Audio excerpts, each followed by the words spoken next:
So we're here with Simon from Roxtec. You guys do something interesting because when you sort of see a data center, there's a part that a lot of people forget about, which is the cabling, and specifically it's the protection for that cabling.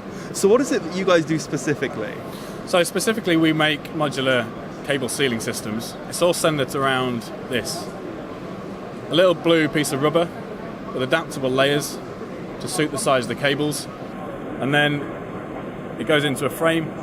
Each cable is individually sealed and provides protection from fire, from gas, water, rodents, vibration, EMC, and the list goes on. So, and what's the sort of primary market for that? Because if it's sort of, we're at data center world, right? There's AWS is over there, so these are massive operations.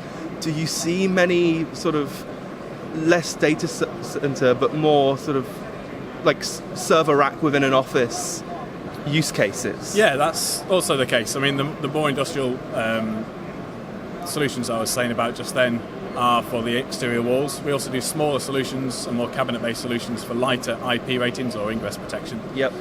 For the cabinets. And then other markets, we diversify into oil and gas. Rail infrastructure is a massive one for us at the moment in the UK. Power and process with substations and underground solutions. And many, many other markets, down to food and beverage and military vehicles as well. So these cover sort of, as you said, they're adaptable, right? You have whatever size cable, this just kind of peels off and you're good to go. What is the sort of primary use case for this in terms of, is it out of a data center? Is it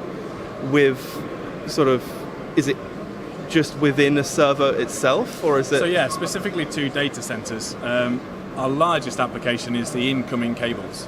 Right. Sealing the fiber cables, also the AC power cables, so the trefoil formation. Yeah. And then internal walls, we seal all the fiber cables and everything like that. But that's mainly against fire and water tightness.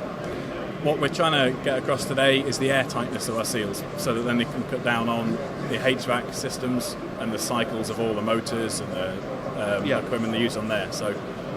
And if we look over here really quickly, I'm just going to stand in front of the mess that is everything we brought with us. You can see there is sort of a wide array. You can cover almost anything. I can't help but feel. Is there sort of cable-wise? Is there anything you can't cover with this stuff?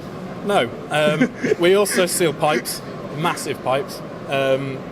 So the smallest cable I think we've sealed is a 0.3 mil fiber, right. And the largest pipe that I've heard we've sealed is a 400 centimetres, a 4 metre round pipe, just a single seal. And then all of the solutions in here are various protection. This main rectangular one here is our sort of most industrial standard, which is an hour's fire rating, 4.5 bar water pressure, 2.5 bar gas, rodent resistant, and so on. It can go up to 4-hour fire protection if so needed. It's also low halogen and low sulfur, right, for London Underground, and it's fully London Underground approved, which is a benchmark in fire approval. Yeah. And then these ones are the smaller cabinet seals I was talking about earlier, so with lesser IP ratings. And then the list goes on. And I assume even if you wouldn't want this, so this would, in our scenario, for example, this is complete overkill. But it would be great for cable organising. I bet they look pretty as well. Yeah, they do. If you go over to the Green Data Centre, we can show you where it is actually installed on the Green Data Centre. Do you want to go for a wander? Yeah, we'll go for Let's do it. Look at this. It's all organised and it's all neat. And it's all sealed, which is also important. So that's this side. The fire pipes on the left-hand side, and then all the cables on the right. Pipes can also pass through the same transit on the right-hand side, but on this occasion we've chosen to show a single solution. If we go around the back,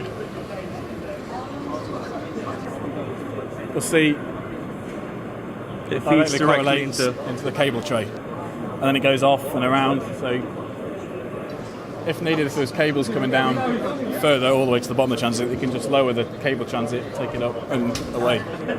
Perfect. So if people want to find out more, where do they go? What, website, I assume? Yeah, we have a website, www.roxtec.com. It'll ask you to choose which country you're from, so we're a global country, and then it'll take you to your local country website. We also have a transit designer software tool.